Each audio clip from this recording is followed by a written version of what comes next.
El ministro de Vivienda, Carlos Montes, reconoció que el caso Convenio se lo ha puesto en una situación ingrata en su vida política. Y en medio de nuevos cuestionamientos, La Moneda quitó peso a los dichos de la diputada Catalina Pérez, quien aseguró en una entrevista en La Tercera el fin de semana que en junio, a comienzos del mes de junio, ella informó al gobierno acerca del caso Democracia Viva. La vocera de gobierno, Camila Vallejo, indicó que sus palabras no aportan ningún antecedente nuevo y acusó a la oposición de aprovechar estas declaraciones para instalar una nueva polémica. Vamos a tomar contacto con el Palacio de la Moneda. Daniela Ruiz Tagle, muy buenos días. Daniela. ¿Cómo están ustedes? Buenos días. Los últimos días el gobierno se ha visto nuevamente complicado por acciones y declaraciones relacionadas con el caso Convenios. El tema reflotó, recordemos, después de la presencia del jefe de asesores del segundo piso de La Moneda, Miguel Crispi, en la comisión investigadora de la Cámara. Ese hecho se dio la semana pasada y allí el exdiputado aseguró que se había enterado por este caso a través de rumores el 7 de junio, días antes de que el medio Timeline lo diera a conocer. Fue en ese momento cuando llamó por teléfono a Tatiana Rojas. ¿Quién es Tatiana Rojas? Ella ahora es ex subsecretaria, pero fue subsecretaria de Vivienda y actualmente es militante de Revolución Democrática.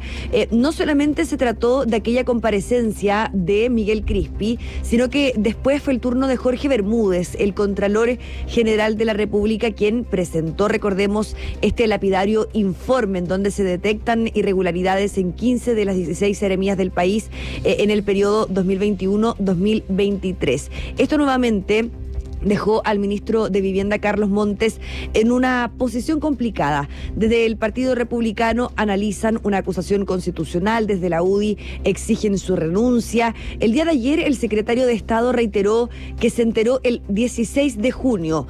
El 16 de junio fue el día en que se conoció el caso de Democracia Viva a través de Timeline, es decir, a través de la prensa. Pero antes de responder las preguntas, Montes participó de la inauguración del conjunto habitacional Carmela Carvajal en Renca.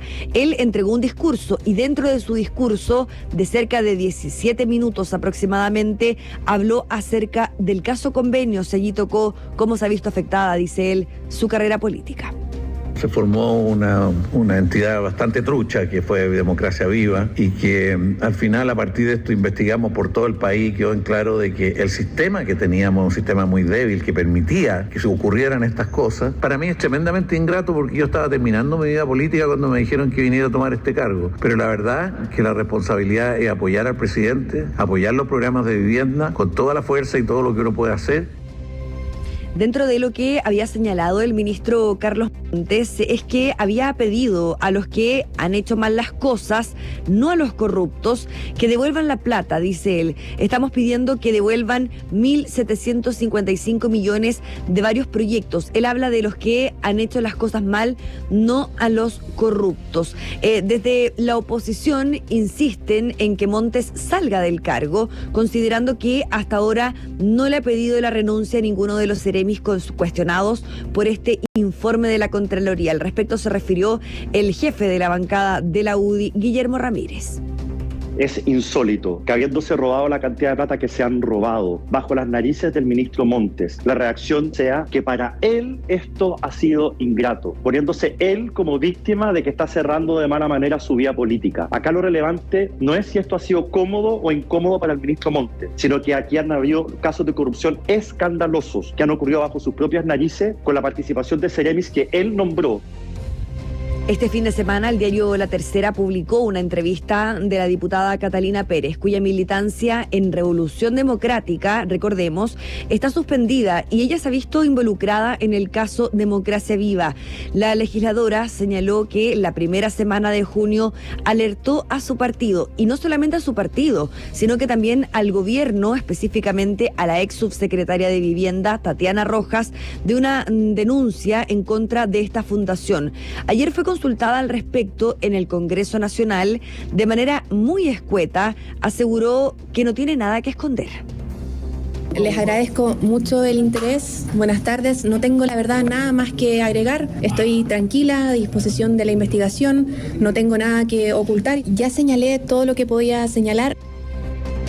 Bueno, anteriormente Catalina Pérez dijo no conocer parte de los antecedentes. ¿Qué es lo que dice el Ejecutivo respecto a este tema? Fue consultada la vocera Camila Vallejo. Ella habló de utilización política y señaló que la entrevista de la diputada Pérez no aporta en nada en la cronología de los hechos. Interpretaciones, reinterpretaciones a través de una u otra entrevista sobre el caso, pueden haber muchas, ¿no? Pero no hay ninguna información nueva respecto a la cronología de los hechos. Entonces, si alguien quiere utilizar esto para levantar nuevamente sospechas y decir que hay nuevos antecedentes cuando no los hay y seguir generando o levantando un manto de duda, es meramente una utilización política de esto. Y efectivamente esta entrevista dio pie para nuevamente extender este manto de dudas hacia el Palacio de la Moneda. ¿Cuándo realmente se entera el Ejecutivo respecto a este tema? Respecto al punto se refirió el diputado de Renovación Nacional, Andrés London. Cuando el señor Crispe dice, mira, es que fue un rumor, pero por un rumor yo no llamo a la subsecretaria de Vivienda. O sea, mira lo grave que fue el rumor que tuvo que llamar a la subsecretaria de Vivienda. Entonces, claramente están ocupando las palabras que les acomodan para no revelar lo grave que era la situación y que quisieron guardarla en la moneda, entre cuatro paredes. En el oficialismo, particularmente en el Frente Amplio, evitaron profundizar sobre este tema. El diputado y presidente de Convergencia Social, Diego Ibáñez, abordó de manera muy escueta la situación acerca de esta entrevista a la diputada Catalina Pérez, a través también de lo que sabría o no el Ejecutivo. También se refirió al tema el diputado de Revolución Democrática, Jaime Sáez. Este aseguró que su partido ha hecho una autocrítica desde el día número 1. Yo espero que se castigue a toda la gente, independiente del color del partido. Hemos hecho una autocrítica desde el día número 1 en el proceso. Ha sido difícil para todo el partido, para todo el Frente Amplio, y en el camino hacia adelante, los desafíos que tenemos, por supuesto que esta experiencia tiene que servir para no cometer los mismos errores. ¿En qué posición está Carlos Montes, el ministro de Vivienda y Urbanismo? Él se expone, recordemos, no solamente a una interpelación, que es una herramienta constitucional para fiscalizar, ¿no es cierto?, en donde se le hacen preguntas en el pleno de el Congreso Nacional de la Cámara principalmente, sino que también a una acusación constitucional que hasta ahora no tendría fuerza. ¿Por qué?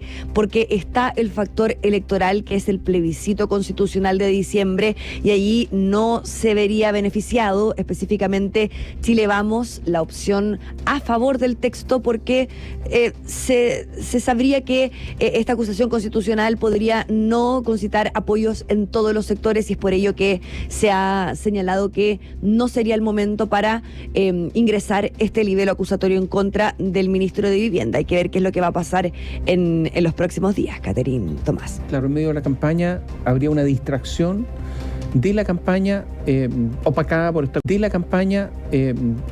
esta acusación constitucional, y por eso los tiempos políticos no coinciden. Mira, yo quiero recordar algo. La primera noticia que tuvo el gobierno es a través de un correo electrónico que mandaron los funcionarios del Ministerio de la Vivienda y Urbanismo de Antofagasta a la subsecretaria. En mayo, comenzaba mayo. Entonces, el gobierno supo cuando comenzaba mayo. Ahora, otros son los problemas de qué pasó al interior del gobierno. Y lo supo la persona que trabajaba directamente con el ministro, que es la subsecretaria Tatiana Rojas, no un funcionario de menor nivel jerárquico. La segunda jerarquía del ministerio lo supo. Y resulta que no pasó nada. Ahora, el ministro dice que no supo, y uno le puede creer que no supo. El problema es que bajo su gestión, sucesivamente, en 15 regiones de 16 se realizó lo mismo, y por lo tanto hay una falta de control total del ministerio, ¿o no? Entonces, lo que se le pregunta al ministro si él tiene responsabilidades políticas, y él dice que no va a renunciar porque no tiene responsabilidad política. Ese es en síntesis el asunto. Y que la situación ha sido ingrata para él. No, bueno, todas las situaciones, todos tienen situaciones ingratas en la vida. Sí, eso yo creo que no tiene nada que ver con la gestión. No, claro. Lo otro es un asunto emocional. De hecho, eso, sí, sorprende mucho que lo diga, porque sí, lo que estamos viendo esto, hay harto análisis en relación a cómo termina su carrera o cómo va a terminar finalmente, porque no sabemos en qué vaya a derivar todo esto. Pero podría haberse retirado efectivamente habiendo terminado su vida parlamentaria, bien, mal, por lo menos en el balance público, por decirlo así, era más bien positivo. Y claro, él dice, pucha, me llaman para esto y me involucro en este asunto. A mí me llama la atención eso por un lado, de ahí el comentario, pero también el que él diga que no tiene ninguna responsabilidad, pero por otro lado se está pidiendo dineros de vuelta de parte de varias fundaciones. En particular hay una reciente en la que también se dice, sí, la plata en realidad se entregó mal, pero la responsabilidad no es del ministerio, pero igual se está pidiendo ese dinero. Es un poco difícil de entender quién fue finalmente que entregó esos dineros, por qué los entregó, con qué cumplimiento de requisitos, con qué obras que se ejecutaron finalmente, para que se estén pidiendo de vuelta. Claro, y también llama la atención cuando el ministro Montes habla que se le está solicitando este dinero a los que han hecho las cosas mal, no a los corruptos, dice él. A los que han hecho las cosas mal, que nos devuelvan la plata, no a los corruptos. Mira, ¿qué es lo que ha pasado acá? Desde distintas secretarías regionales ministeriales, o sea, del Ministerio de Obras Públicas, no solamente en regiones, también en Santiago. De vivienda. Se entregó... De vivienda. De vivienda. Se entregaron dineros. ¿Quiénes se entregaban los dineros? Los secretarios regionales ministeriales, pues son los jefes de los servicios. Y resulta que el ministro ha dicho que a ninguno le va a pedir la renuncia. No tiene esto ni pies ni cabeza, de verdad, en serio. O sea, ellos son los que administran esas secretarías regionales ministeriales, que por lo demás no son tan grandes, no son enormes, por lo tanto pueden seguir día a día lo que está pasando. Y además, estos secretarios regionales ministeriales, ¿quiénes son? Políticos. No son técnicos, son políticos, como es el ministro Carlos Montes, un político. Y se entregaron a organizaciones políticas. Entonces uno dice, bueno, pero no sabían nada. Y resulta que no se les pide la renuncia. El ministro ha dicho, no se le va a pedir la renuncia a ninguno. Por lo pronto el Ceremi de Vivienda de Antofagasta renunciado ahora, bueno, pero porque él renunció era de Revolución Democrática. A eso voy, ¿no? Y la persona de Democracia Viva que es Daniel Andrade, también es de Revolución Democrática, y su expareja ahora, la diputada, también es de Revolución Democrática. O sea, para entender que esto es 100% político. Por ese tipo de simpatía es que se entrega la plata. Tatiana Rojas también era de Revolución Democrática. Exsecretaria de Vivienda, claro. La pregunta es por qué no se entrega, por qué no se va ningún secretario regional ministerial. El ministro decía la semana pasada que era porque no había fundamento. Decía, ¿cómo le voy a pedir la renuncia a los Ceremis si no hay fundamento para eso? Bueno, el fundamento es que entregaron platas públicas a dedo, sin licitación, sin garantía y sin control de lo que estaban haciendo. Ahí están los fundamentos. Porque están en un informe también. Sí, claro. Y por otro lado, en esta defensa, yo diría corporativa, habla la ministra vocera de Gobierno, que es Camila Vallejo, de aquí no hay un modus operandi. No existe. ¿Qué es lo que es un modus operandi? Una expresión latina, ¿no es cierto? Una forma de operar, un método que se va repitiendo una y otra vez. ¿Cómo que no hay un modus operandi región tras región? Pero lógico que lo hay. Ella dice que el informe no habla de modus operandi. No, el informe lo que hace es establecer una serie de hechos sin calificar, porque lo que hace la Contraloría General de la República es investigar y establece una serie de hechos que se van reiterando región tras región. Secretaría Regional Ministerial de la Vivienda tras Secretaría Regional Ministerial de la Vivienda. ¿Qué es eso? Pobres latinos. Estos señores se equivocaron. El Contralor no lo puede decir porque él no tiene atribución penal. No puede decir estos son delitos que se ejecutaron a través de este modus operandi, atribuyendo esa jerga, digámoslo así, a la investigación penal, a lo que corresponde a la justicia. Pero él lo que establece es que en 15 de 16 regiones las Ceremis de Vivienda hicieron lo mismo. La ministra dice que lo que hay es una, no me acuerdo el concepto, pero es una suerte de fisura en el entramado que permitía el que sucediera esta situación, y eso no es un modus operandi, pero resulta que esa fisura alguien la atraviesa. Y lo hacen en 15 de 16 regiones. Alguien empuja, por decirlo así, la plata para que pase hacia el otro lado y aprovechar esa fisura, ¿no? De eso se trata.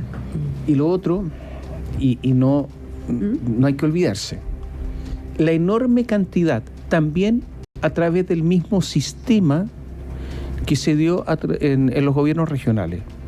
con el mismo sistema, directo a fundaciones, elegidas a dedo, sin seguir, sin garantía, lo mismo. Daniela, ¿qué va a pasar con las gobernaciones regionales o no va a pasar nada? Sí, es una pregunta que no solamente nos hacemos nosotros, sino que también lo hacen desde el MIMBU y personas que trabajan dentro del MIMBU dicen, ¿por qué esto siempre se apunta al gobierno si también hay irregularidades con las gobernaciones regionales? Lo cierto es que el informe de la comisión investigadora que lidera el diputado José Miguel Castro de Renovación Nacional también tiene una especie de párrafo o quizás un capítulo en donde se habla acerca de las gobernaciones regionales, pero claro, es un tema que ha quedado en segundo plano con todo lo que está pasando. Ya, sí, yo creo que se ha quedado en segundo plano y es más plata, entre paréntesis. Sí, entonces, sí. Pero los gobiernos regionales, la asociación, hay una asociación de gobernadores regionales, silencio total. ¿Dónde están esos señores? ¿A quiénes responden? ¿Por qué no hablan? ¿Qué responsabilidad política va a haber ahí? ¿O no hay ninguna también?